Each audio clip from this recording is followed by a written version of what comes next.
All right, if you are new to our class, you want to look for Genesis chapter 30. Let's say 35 for today. We last week finished up talking about Jacob and the unfortunate decision that his sons make, and involving Hamor and his son Shechem and Dinah and that whole story. We were kind of finished with that last week, if you recall.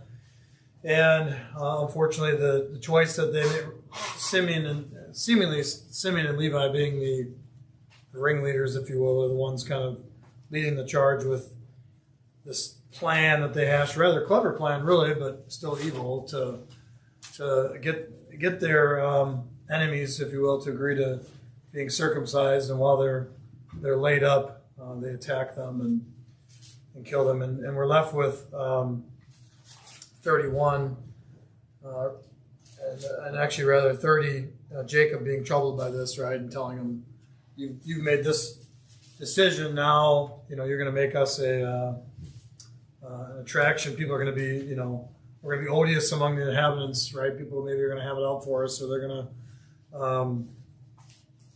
to not trust us anymore. They're going to attack us, right? And they say, should our sister be treated as a harlot? So that's where we left off. And in 35, we'll move into 35 and farther with Jacob moving his family away. So the next question, if you're looking at questions too, on the sheets that I gave for the chapters 32 through 36, in Genesis 35, it says Jacob tells his household to put away the foreign gods and return to Bethel. So we'll see that in just a second. So in 35, the beginning of that, he says to them, "Arise, go up to Bethel and live there." God says to Jacob, so basically God now is saying to him, leave, go to Bethel, live there, make an altar there. And this was significant because this is where he appeared to him when he fled from his brother Esau. And then Jacob says to his household and all that are with him, "Put away your foreign gods which are among you and purify yourselves, change your garments, let us arise and go up to Bethel." And so they do, right? So the question I asked then is, in 35, why does Jacob tell his household to put away those foreign gods? So now you have to kind of remember back, a couple weeks ago we talked about where did those foreign gods come from, and why did they have them, and why does he even, it might even seem, maybe when you first read it, it might even seem kind of odd, right? Why is Jacob, a man who has a continuing the covenant relationship with God from his fathers, why does he have to even tell his family to remove foreign gods from their house, right? From among them. So any thoughts on that next question? Why did he tell them? Why does he even have to tell? You can answer it in however you want to do it. Well, Rachel stole them Yep. from her father's house. Yep. So eventually, I would assume Jacob knew about them eventually. Yep. After living, with his wife. Yeah. So they were there. So it was time to get rid of them. Yeah. We never saw that. Really, we didn't see what really happened. Jacob was upset. Remember, he said, "I'll kill whoever," but then obviously he didn't, right? So he was pretty upset about it when Laban told him, and then somehow, again, time elapses here. We don't really know what happens, but at least he recognizes that it's going on, and he recognizes that they need to get rid of them. So. What I wanted to focus on there was the fact that he recognizes it and he wants to get rid of them. Right now, you might be thinking, maybe you're thinking to yourself, "Well, why didn't he do that before?" I don't know. Did any of you have you ever done something in your life for quite some time and then finally you realize, I really need to quit doing that? So again, we don't always recognize failure or faults, or we don't always recognize sin or bad, something, whatever you want to call it. We don't always recognize it right away, right? So maybe he didn't recognize right away the problem, or maybe he just didn't take care of the problem. It seems to me with Jacob, especially with his dealing with his sons, I don't know. It seems to me that he kind of lets things go a little bit from time time to time, right? And then he finally reacts about it or does something about it. But maybe I'm looking at that wrong. Any other thoughts on why does he tell them to get rid of the idols? Don't just say they're, yeah, it's bad, but why does he tell them? His sons are not acting like Christians, or like they had God as the God. Yep. So they're acting like evil. Yeah, they're acting, yep. And where are they? When they go up to Bethel, what does he plan to do? Did you read that?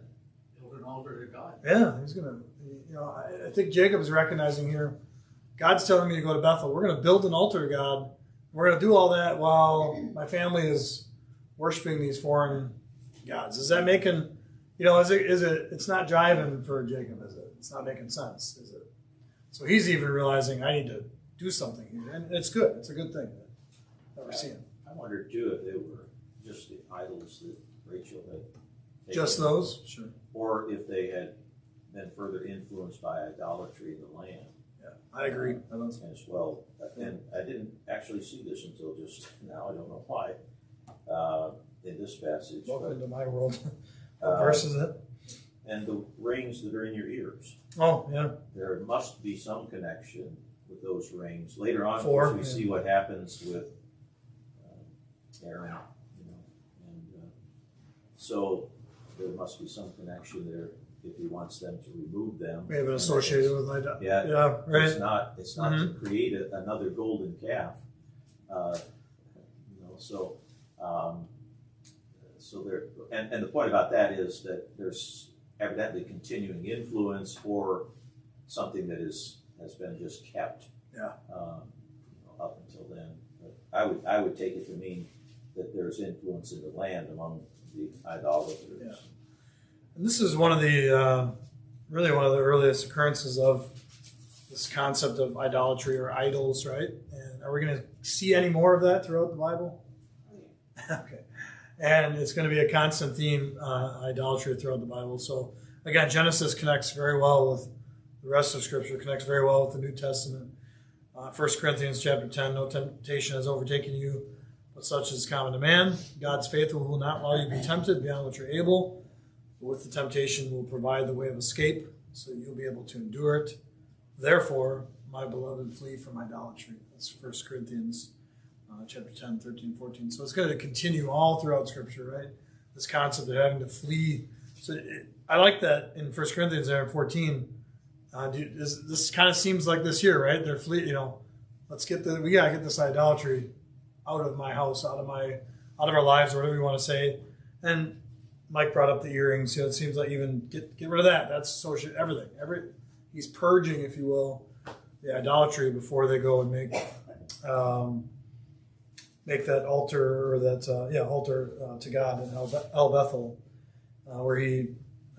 And it's significant to him too, because that's where God revealed himself to him before. Okay, so that's what happens there. Any other thoughts on the removing the idols? Oh, go ahead, Debbie.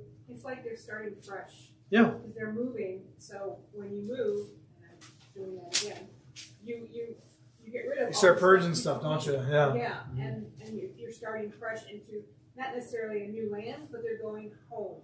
Yeah. Okay. So they're repenting in a way by getting rid of those things that are idolatry. Yeah. Any other? Go ahead, Debs. We have idols today. Of course. Many. What is an idol today? What's the one? Anything that takes the place of God. That's the easiest way to define it, right? Anything. Yeah, anything beyond anything that's going to push God aside is an idol. This is gonna cause me to push God to the side. That's an idol, right? Whatever it is, okay? You can assign it to just about anything, right? Some things you have to do because time is of the essence, or there's only a slot where you can do that. That's fine. You have to follow the directions of the today too, but don't put anything in front of God because that puts him in second place. Yeah. He doesn't want second place. No. So in 35, it continues. We have Jacob receiving his new name. We see this as well. Didn't we already? Again, the way Genesis is written quite often, several times now we've seen where there's a little bit of information and then we get the full story kind of thing, right? There's more of the story. And so we have more of the story of his name change. We talked about his name change a little bit last time. We talked about his, his first name meant, heel grabber or supplanter or whatever that meant, right? He deceives, and then his name changed to Israel, giving us this idea that he wrestles or struggles with God, which makes sense because he wrestled with the angel we talked about last time, and we went through all of that. Well, let's just look at this occurrence here, or this description of God changing his name. He says to him, your name is Jacob. Your name, you shall no longer be called Jacob, but Israel shall be your name. Thus he called him Israel. God also said to him, this is the significant part. So he changes his name, and then he tells him what? Tells him what he should already know, right? So really it's kind of a reminder. I am God Almighty. Be fruitful and multiply. Has Jacob heard this stuff before from his fathers and forefathers? Yeah. Did Abraham and Isaac pass this down? Well, they were told, of course, yeah. Be fruitful and multiply. A nation and a company of nations will come from you, and kings shall come forth from you. The land which I gave to Abraham and Isaac I will give to you, and I'll give to your land your descendants after you. So why does God need to tell him this? Do you ever need reminders? Do you set reminders? Because we're human and we can have a tendency to forget things. Yeah. We talk about a lot when we on Sunday mornings when we're worshiping. We take the Lord's Supper and we remember Jesus. Why do we do that every week? Well, we commanded. Okay, no. Why do we do that every week? Yeah, it's pretty easy. It's very easy to forget. So why do we do that every week? It's very easy to forget even the most impactful things. You might think to yourself, how on earth? You might think, how on earth could Jacob forget that? Right? If you're reading that, maybe we might be thinking, how on earth could he forget that? But God seems to think that it's important to remind him of it. Go ahead. Well, I just wonder, the notion to be fruitful and multiply, hasn't he already done that at this point? So then is it, well, I guess it kind of goes into your next question on the next page, but like, what can I do to influence my family tree? So maybe it's the teaching that like forward. Well, he's still a patriarch of his family, right? He still has authority amongst his sons. He still has the ability to make sure they're prospering, right, and help them, right, and all of that. So I think it's still relevant to him. He's done having children, yes, but still relevant. Somebody else had a like. I was just thinking about the thing that God reminds Jacob of, and that is who he is, or his name. Yeah. And I noticed in the two earlier places it was exactly the same. It made me think about our study of God and the names of God and what they reveal about him. So this is God Almighty, right. El Shaddai. And early on, that's the way he reveals himself. And of course, that has great significance within itself, right? He is Almighty. But that's not the limit of God either. That's one aspect of God in terms of his nature. But it's a reminder for Jacob of who he is and that he's the Almighty, he's able to carry out his promise as he has been. Things of that nature begin, and we'll see it, I don't know how much we'll see about it in Genesis, but we'll see that more as God's name becomes significant in all these different ways, and how that relates to his promises and the protection that he gives to his people and those things. So, well, it's good. Good observation. So in 13:14, he does end up setting up that pillar or setting up that altar, right? He does that, and then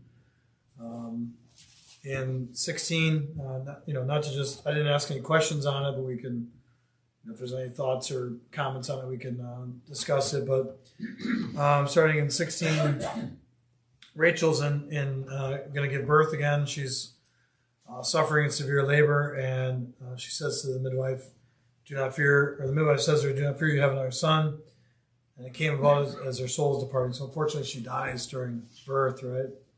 And names him Ben-Oni, but Jacob calls him Benjamin. And so this is where we see Benjamin coming into play. If you're wondering where he appears, this is where. And again, unfortunately, Rachel dies in childbirth, and she's buried on the way.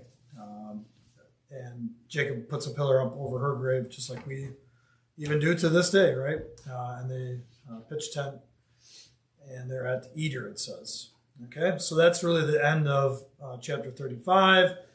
There's a little bit of another just kind of reminder in the end of 35 of all of these sons and all the people there that are listed. And then 28, the days of Isaac were 180 years. And Isaac breathed his last, and he was gathered to his people. And Esau and Jacob bury him. So we see Esau and Jacob are still getting along again, right? We talked about that last week. They rekindled their relationship together. And now Isaac passes away as well. So that's the end of 35. I guess I didn't have any thoughts or comments on the death of Rachel or the birth of Benjamin. We'll see where Benjamin comes into play later in the scriptures, but I didn't have anything that I really wanted to cover there unless you do, but not to breeze over it by any means, but we can move past too. All right, so in 36, I won't take the time to read it. I'm sorry for visitors that were not part of the class, but earlier. But hopefully you've read ahead. You look through 36. This chapter just seems kind of maybe interjected in here a little bit. It shows that Esau moves out and moves away, and shows really where his all of his family resides, right? And all of the people, all of the chiefs, I think they're called, in his lineage, and all the chiefs and all these people that stem from Esau. So why is, in chapter 36, why is this, I don't know, why is it there? Is it significant at all? It's just, when you read it, you think, well, why on earth did the writer leave, why is that there, right? Did you have any thoughts on 36? Why is that listed there? He's not part of the covenant line, right? So why so much on Esau? Head of the Edom, that's where the Edomites started, and they had kings and political structure, you might say, before Israel did. Yeah. Are we going to see the Edomites again? Yes. Yeah. Yeah. So I think one of the reasons why it's here is we're going to see them again. We're going to see the Edomites a lot throughout. We're not in this class, but throughout Scripture, we're going to see them again. We're going to see lots and lots in Scripture. Book of Numbers, Deuteronomy, 1st and 2nd Kings, Obadiah, Malachi, all talk about the Edomites in some way or another. So we'll see a lot of Esau. Now, the other reason why I thought maybe that, it was important, it's included in the scripture. If you go back to Genesis 25, maybe this is a stretch, I don't know. But look at 25, and do you remember what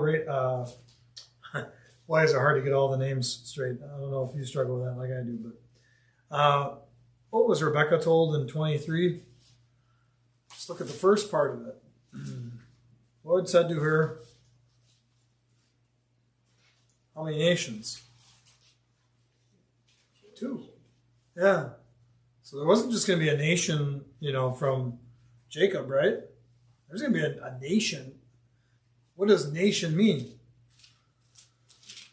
Look at 36. That's the nation. So look at chapter 36. That's the resulting nation that forms from Esau. So I don't know if I'm taking too much out of that, but God said to her that Esau would form a nation, and I think God has a hand in blessing Esau as well too.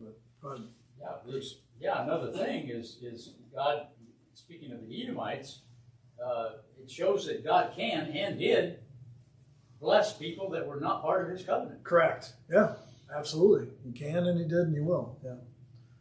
Causes rain to fall on the just and the unjust too. Right. Good. just the major thoughts, that Jacob went his way, quote unquote, religiously, Sure. where Esau went far to the east and created the Edomites. And so that just shows you the great division of people. And it was told her in her womb, Rebecca, that there's two nations. Two nations. One is for the Lord and one is not. Yeah. Real.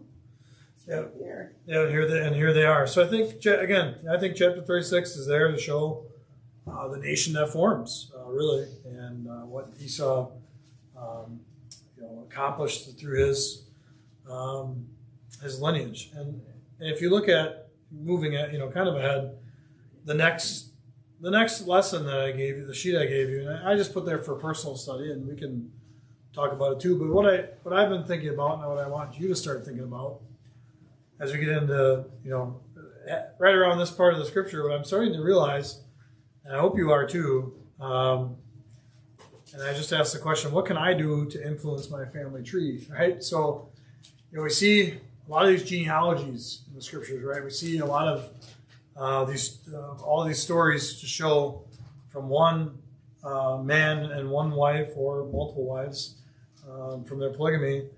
Here's the lineage that happens, right? And then what we do is we see the behaviors and actions and the lives and things that form as a result of that couple or whoever it is, right? And hopefully, and sometimes we see the good that comes from it, but also we see the bad that comes out of a family tree too, right? But it got me thinking, what can I do to influence my family tree? So is it easy to climb back up the tree? Sometimes that's tough, right? But if there's people are on the same limb as us, or maybe are, if you have children, or if you have grandchildren, or if you have nieces or nephews, or something like that, right? I know not all of you have children, but if we can, right? What can I do to influence my family tree, right?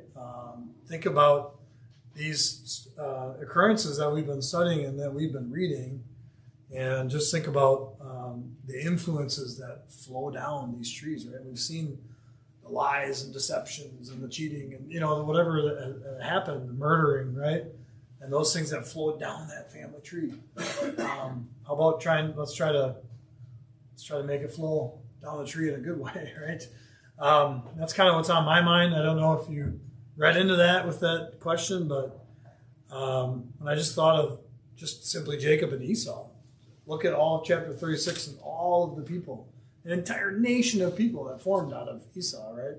And then also Jacob, and then we're going to have the 12 tribes, right? And an entire nation of people that form out of one person. It's pretty incredible, right? Go ahead. I've just thought of the family tree, and you're thinking of descendants and continuing to branch out. Yeah. There's one aspect that I thought of, and that is there have been children who have converted their parents. Yeah. Who were maybe for involved in religious tradition that was not according to the Bible, and so they taught their parents, and so in some ways it can go back up to tree and maybe even to grandparents. Yeah. At least those who are alive, we could have influence upon them in some way to affect the family tree in that way. Yeah. No, I agree. I guess I don't mean to. Yeah, I don't mean to say that we shouldn't try to climb back up the tree. That wasn't my point. But I'm just saying it's definitely easier to have influence earlier if we can. Is what I was getting at. But yeah. We might also just think about the spiritual family tree. Yeah. That we have influence on others that are not part of our physical family. And so we have the tree that belongs to God and all of His spiritual children, descendants in that way, and that we can continue to add to in many ways. Right. All right, so we're going to move into 37. We're going to start talking about Joseph quite a bit, right? So 37 through 39 is the next question series I have, and then if you would be ready for, I don't have the questions yet because I know we're not going to quite get there next week, and also I'll bring them next week, but the questions for the lesson after next would be really getting into Joseph and interpreting the dreams, and then Joseph actually being in his position of power as an agent, if you will, and helping preserve his family through his actions. We'll get into that. That's 40 through 40 through 45 pretty much. So if you want to start looking ahead and reading that, that would be smart. 37 through 39, we'll see Joseph now, and Joseph's dream that he has here in 37, or dreams, and what happens with those. Okay. Any thoughts or anything left with Jacob and Esau, or anything you want to go over there before we get into switching over to Joseph and what happens with him today? Go ahead, Sharon. It said they had kings in Edom. That means they had more than one king at a time? Where are you looking? Sorry. The 31. Up 36. Yeah. These are the kings who reigned in the land of Edom before any king reigned over the sons of Israel. I think it just means kings in plural. They would have multiple kings over a span, not at one time, I guess. They had more than one king. Over a span. Oh, okay. Not at one time, I don't think. Not parallel, but this way, I think. As you begin to read, you Yeah. see, Because it lists them afterwards. yeah, Bozrah became king in his place of Zerah. Was Jobab. Yep. And notice it is actually interesting now you're there, Sharon. It does say that before any king reigned over the sons of Israel, right? So the Edomites got a pretty good head start, if you will. It paved the way. Yeah. Now you bring it up, Sharon. I do remember reading that. I thought that was kind of neat or interesting. The Edomites, had really established their nation quicker than the Israelite nation would. Go ahead, Mike. Just a quick thought about Yeah. that. The Israelites, God did not intend for them to have a king. No, they wanted one. He was their king. Yeah. They asked for a king. Yeah. So this is an early reflection of Esau's descendants having kings, not God. Yeah. That's a good point. Yeah. And they asked for kings, and it didn't quite go the way they wanted to, right? I'm sure if you studied that before, you know that. All right. So Joseph in 37. So what do you know about Joseph from 37? Just kind of answers the first question maybe a little bit, but of the sons, right? What do you know about him, and as it relates to Jacob? How would you call him? Spoiled. He's spoiled. Favorite son. He's the favorite child, right? He's daddy's boy, kind of. Okay. I don't disagree. Any other thoughts on? No. Maybe that's true. Maybe that's not true. I guess we don't know it. Well, we do know it's true. Other than that, it says Jacob said yes. No, I shouldn't say that. I guess. Go ahead.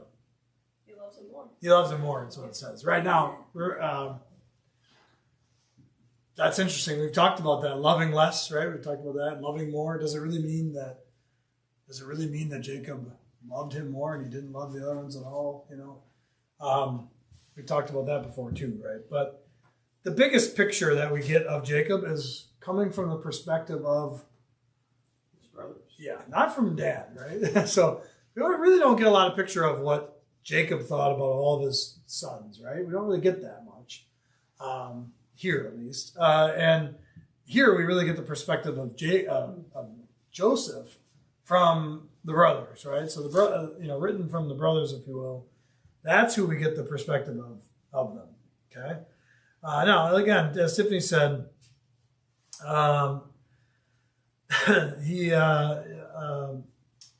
Israel loved Joseph more than all of his sons because he was the son of his old age, and he made him a very-colored tunic. So maybe he had a little preference of him, right? Well, I was an older man, and I still had a son. Maybe he feels like more of a grandpa now, or something. I don't know. I'm just making this all up, but he had some preference over him. Go ahead, Mike. This thoughts as a father, but there might be a reason that you love one child more than the other. Careful. Earmuffs, There's only one here this morning, but here's my thought about it. So Jacob came back and gave a bad report to their father about his brothers. Yeah. So is he just a tattletale, or is Joseph actually the young man at righteous 17 one. years of age who is actually behaving well? Yeah. Right. Right? And Well, based on the prior chapters and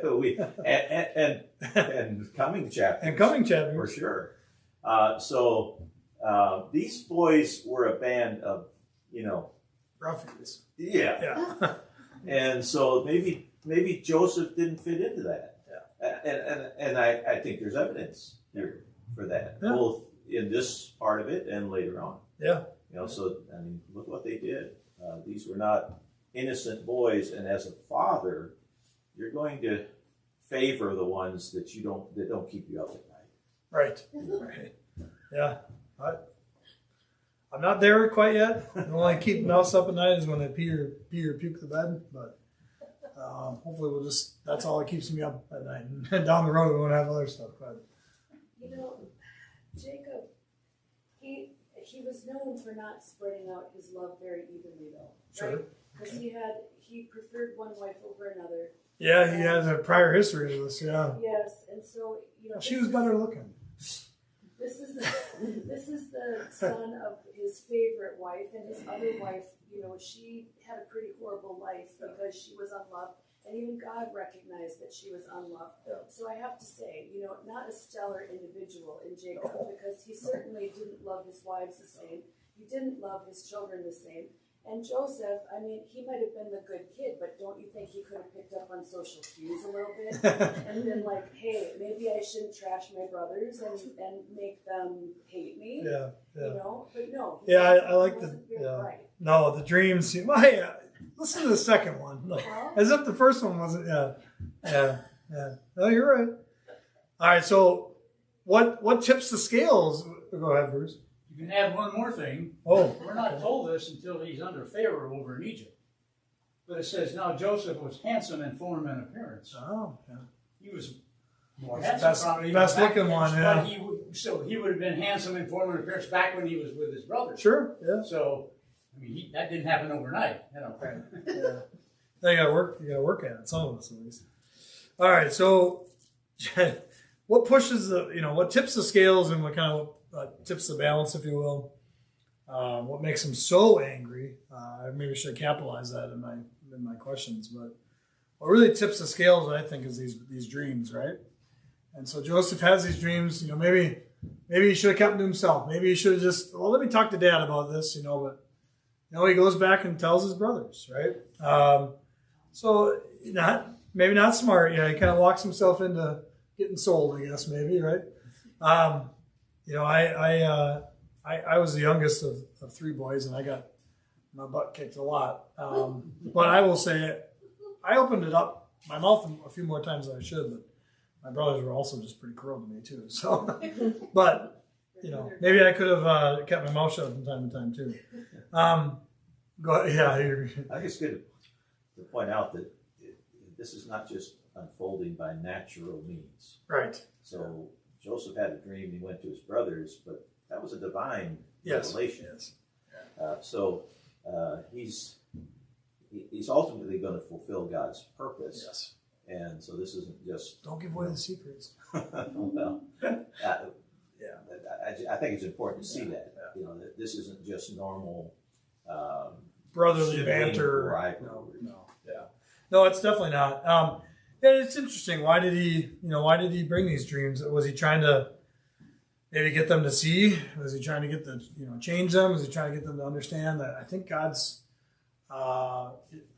working through me here. God's coming to me. God's, we know that we're our Father and us then have this covenant relationship with God, and maybe he's trying to teach him a little bit, or maybe again he's just trying to get at him a little bit too. It's hard to really see, but Or like it was the impetus for making the dreams come true. Right. Because Yeah. had he not done that, had they not reacted in that way, God would have made it happen regardless. But Right. still. so maybe God knew that this is Joseph won't be able to keep his mouth shut, and here's what'll happen. Yeah. All right, so the first dream, let's get into that. The first dream, what happens? That's the sheaves one, right? Finding the sheaves in the field, and then there's we were binding. He says sheaves in the field, so it sets the tone of we, as in talking to his brothers, right? So they're the people they're the sheaves, right? And my sheaf rose up and stood up erect, and behold, the other sheaves, your sheaves, gathered down and bowed down to my sheaf, right?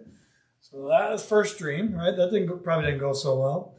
His brothers said to him, "Are you actually going to reign over us? Are you really going to rule over us?" And so they hated him even more for his dreams. So they hated him even more. Tells us a little bit about how they felt about him, right? So now they hate him even more, and for his words. And then he still had another dream and relays it to his brothers. So interesting, right? Like we were just saying, why didn't he just keep his mouth shut at this point?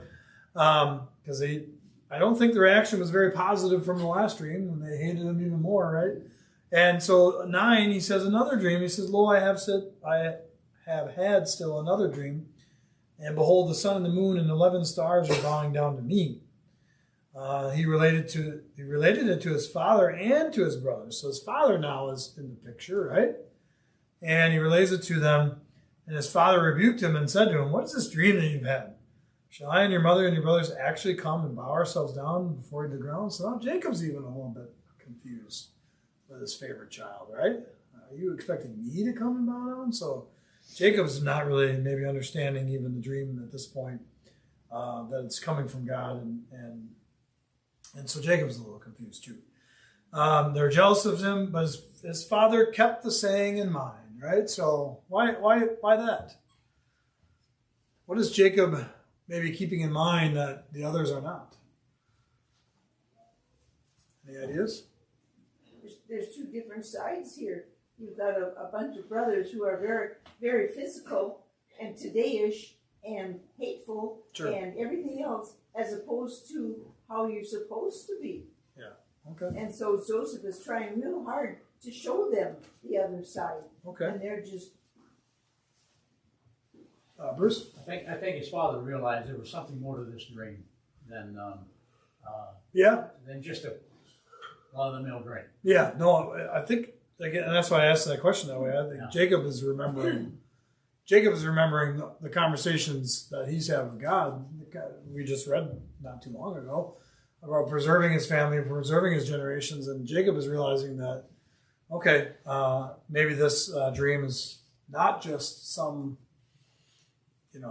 fanciful tale from the youngest, or from the younger boy, not the youngest, but the younger boy, and he's just making up these stories and what. No, I think he's starting to realize, he's keeping it in mind as he's realizing this is coming from God, or this is something that I should pay attention to because of what God has told me in the past. That's how I'm reading that, interpreting that.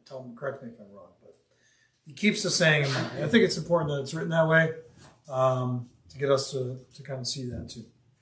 All right, so his brothers go to pasture their father's flock in Shechem, and Israel says to Joseph, "Are not they out pasturing the flock in Shechem? Come, and I'll send you to them." He says, "I'll go and see about the welfare." So he sends them out there, right? And a man finds them wandering in the field. "I'm looking for my brothers." Okay, so Joseph goes after them at Dothan. So he sends them out to look for his brothers, and we know that eventually he finds his brothers. Go ahead, Robert. Yeah, sorry I'm a little late. Yeah, that's okay. I couldn't find the verses right away, but that terminology goes back to What terminology? Sorry. Where Jacob considered these things ponder. Oh, them, yeah, right? ponder. Yeah. It goes back. His mother kept all these things in her heart. Oh, yeah. Right when Jesus was 12 and was found, right? Yeah. And then she said the same thing when the angels came to her. She put the things in her heart. Yeah. So there was something about it. Yeah, knew it was something different. Yeah. That Mhm. they considered. Yeah. No, that's a good find. Back in it was Luke 2:19. Mary kept all these things in mind. in her heart, and then it would be Luke. Same thing. Luke chapter 2 and verse 51. Okay. His mother kept all things in her heart. No, good find. Thanks, Mike. Do you have a Yeah, that's what I was thinking about was that it could be that he kept it in mind by not revealing it or saying more about it in that sense. But then he kept it. You know, it didn't leave him. He kept pondering and wondering what's going on? Yeah, right. Yeah. All right, so we're going to run out of time here, but what we're going to see for next time, this plot against Joseph. I think we all know what the story. I think most of us know it fairly well, and if you don't, take time to read it again. 37. But we'll see that they make up this plan to kind of fake his death, if you will, and bring back a bloody garment to his dad, and really Joseph ends up getting sold into slavery, whether it's the Midianites, I think, or I don't remember now. But he's sold into slavery as a result of this plan that they plot. And then we'll get into, there is a little interjection of Judah and Tamar, so we'll talk about that next time. So just be ready for that. I don't want to really, I think for sake of time next time too, I don't really want to get in super deep into the story of Judah and Tamar. I think it's there for a couple of very specific reasons, and that's it. But we can dig into it if you want to, but it is seemingly kind of this interjected story, but it's there for a very important reason too. We'll look at that. But so be ready to talk about Joseph and what happens there, and we'll get into definitely get through 39 next time, and then start reading ahead to 40 through 45 will be our next.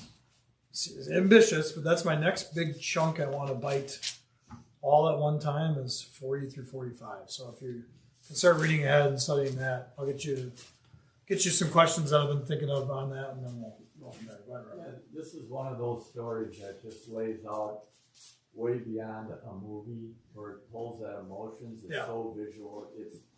It's just, you can tell that God wrote it because it just lays out so well. Oh, just the story of Joseph. Yeah. It is. Spanning generation. Yeah, it's incredible.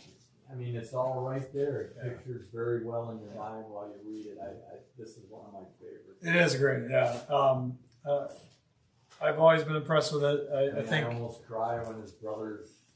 It's just that deep. Yeah, and just how it comes back together, we'll see, and how Joseph ends up saving his brothers, right? Yeah, when you I agree. Back to him and reveal him. It's just a really. Yeah, no, it's great. It's intense, and it was all done through God's providence too. So okay, we're past time. So thanks a lot, guys.